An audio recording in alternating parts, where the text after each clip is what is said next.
Good morning dear students, मैं प्रमोद गौतम आज आपको इकोनॉमिक्स में नया टॉपिक बताने जा रहा हूँ। वो है indifference curve. Dear students, indifference curve, difference का मतलब होता है अलग और इनडिफरेंस का मतलब होता है सेम। यानी अब अपन इसकी मीनिंग डेफिनेशन देखते हैं। An indifference curve shows various combination of two commodities which give equal satisfaction to the consumer. एक उपभोक्ता को दो वस्तुओं से उनका कंज्यूम करने से दोनों वस्तुओं में ऐसा वो कॉम्बिनेशन बनाता है जिससे उसे दोनों वस्तुओं से मिलने वाला जो सेटिस्फिकेशन है वो इक्वल होना चाहिए। यानी वो कंज्यूम करेगा तो उन कमोडिटी से उसको इक्वल सेटिस्फिकेशन मिलेगा। जैसे कि अब एक कंज्यूमर दोनों वस्तुओं को यानी दो कमोडिटीज का कंज्यूम इंक्रीज नहीं कर सकता।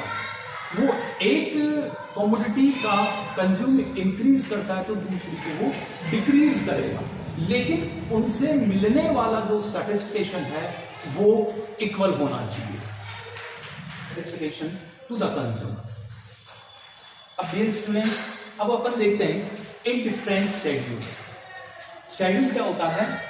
It means such schedule which shows those various combination of two commodities which provide equal satisfaction to the consumer. एक कंज्यूमर के द्वारा दो वस्तुओं का जो कंज्यूम किया जाता है उसके वेरियस को अपन शो करते हैं एक टेबल में, एक शेड्यूल में। वो इंडिफरेंट शेड्यूल होता है। तो डियर स्टूडेंट्स, अब अपन इसकी एक टेबल देखते हैं।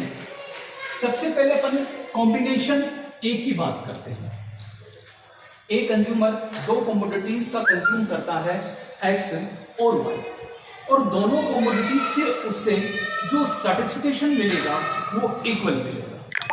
अगर वो एक कमोडिटी का कंज्यूम करता है यानी ए कॉम्बिनेशन में एक्स कमोडिटी का कंज्यूम करता है वो है 1 और वाई से वो कंज्यूम करता है तो उससे 20 उसे सेटिस्फिकेशन मिलता है।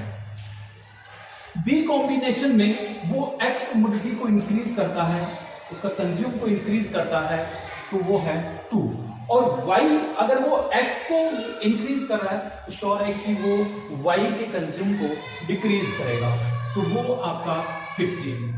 सी कॉम्बिनेशन में आप एक्स के कंज्यूम को इंक्रीज कर रहे हो तो श्योर है कि वाई के कंज्यूम को आप डिक्रीज करोगे 11। डी कंज्यूम में आप डी कॉम्बिनेशन में आप एक्स कमोडिटी का कंज्यूम इंक्रीज कर रहे हो 4 तो वाई कमोडिटी को आप डिक्रीज करोगे 8। अब एक कॉम्बिनेशन में आप एक्स कमोडिटी को इंक्रीज कर रहे हो 5 तो श्योर है कि आप वाई कमोडिटी को डिक्रीज करोगे 6। तो डियर स्टूडेंट्स, इन कॉम्बिनेशन में एक कंज्यूमर को जो सेटिस्फिकेशन मिलेगा वो बिल्कुल आपको इक्वल मिलेगा, इक्वल सेटिस्फिकेशन, इक्वल सेटिस्फिकेशन मिलेगा हर एक कॉम्बिनेशन में। तो अब ये देखो कि एक कंज्यूमर एक्स कमोडिटी को इंक्रीज कर रहा है तो वाई कमोडिटी को वो क्या कर रहा है? डिक्रीज कर रहा है, और एक प्रत्येक कॉम्बिनेशन में उसको इक्वल सेटिस्फिकेशन मिल रहा है। तो यही क्या कहलाता है? आपका इंडिफरेंस शेड्यूल कहलाता है। अब डियर स्टूडेंट्स, इस इंडिफरेंस कर्व को अपन एक कर्व के द्वारा इसको एक्सप्लेन करते हैं। एक्स ओ डियर स्टूडेंट्स, ओ एक्स पे एक्स रूट्स और वाई पे आपका वाई रूट्स है। तो डियर स्टूडेंट्स, अपन चाहे तो अपन इन जो एक्स कमोडिटीज की जो कंज्यूम है और वाई कमोडिटी का जो कंज्यूम है उसको भी अपन लेकर एक कर्व बना सकते हैं, और आप सीधे सीधे इस कर्व को इस प्रकार से भी इसको बना सकते हैं। डियर स्टूडेंट्स, जो इंडिफरेंस कर्व है उसका स्लोप नेगेटिव होता है और कॉन्वेक्स होता है। तो अगर इसका जो स्लॉप है वो नेगेटिव क्यों होता है?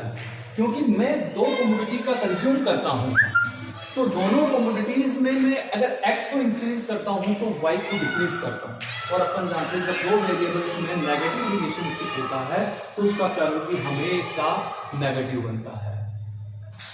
अब बात करते हैं कॉन्वेक्स की। कॉन्वेक्स का मीनिंग क्या होता है? डियर स्टूडेंट्स, जब कोई कर्व लेफ्ट साइड से जब राइट साइड के नीचे की ओर आता है और वो एक्स के बिल्कुल पैरेलल हो जाता है तो वो कॉन्वेक्स होता है। तो अब ये जो कर्व है, जो इंडिफरेंस कर्व है, वो दो कमोडिटीज के कॉम्बिनेशन को शो करता है और दोनों कमोडिटीज पर इसको इक्वल सैटिस्फैक्शन मिलता है। तो यही आपका कर्व क्या है? इंडिफरेंस कर्व कहलाता है। डियर स्टूडेंट्स, अब अपन बात करते हैं इंडिफरेंस मैप। अब इंडिफरेंस मैप क्या होता है? जब एक ही कर्व में एक से ज्यादा इंडिफरेंस कर्व होते हैं तो वो इंडिफरेंस मैप कहलाता है। जैसे इसकी डेफिनेशन है, when several indifference curves are shown in a diagram, it is known as indifference map. जब एक ही कर्व में एक से ज्यादा जो इंडिफरेंस कर्व शोज किए जाते हैं, उनको प्रदर्शित किए जाते हैं, तो वो कर्व आपका क्या कहलाएगा? Indifference map. तो डियर स्टूडेंट, अब इसको अपन एक डायग्राम के द्वारा इसको समझते हैं। एक्स ओ वाई, यह आपकी एक्स गुड्स और ये आपका वाई गुड्स, ये आपका indifference curve IC. Dear students, जब एक ही कर्व में एक से ज्यादा इंडिफरेंस कर्व शो किए जाते हैं, उनको प्रदर्शित किए जाते हैं, तो वो इंडिफरेंस मैप कहलाता है। तो अब जैसे जैसे ये इंडिफरेंस कर्व एक से ज्यादा IC2, ये आपका IC3 और ये आपका IC4, तो इस कर्व में एक से ज्यादा इंडिफरेंस कर्व है, तो इसलिए इसको इंडिफरेंस मैप कहते हैं। डियर स्टूडेंट्स, जैसे जैसे इंडिफरेंस कर्व राइट साइड की ओर ऊपर की ओर जाते हैं, वैसे वैसे ये मैक्सिमम सैटिस्फैक्शन को शो करते हैं और इन पर जो सैटिस्फैक्शन मिलेगा वो भी आपको इक्वल मिलेगा। तो डियर स्टूडेंट्स, मुझे आशा है कि ये टॉपिक आपको समझ में आया होगा और बहुत इजी टॉपिक है, और नेक्स्ट क्लास में अपन नेक्स्ट टॉपिक की बात करेंगे। Thank you.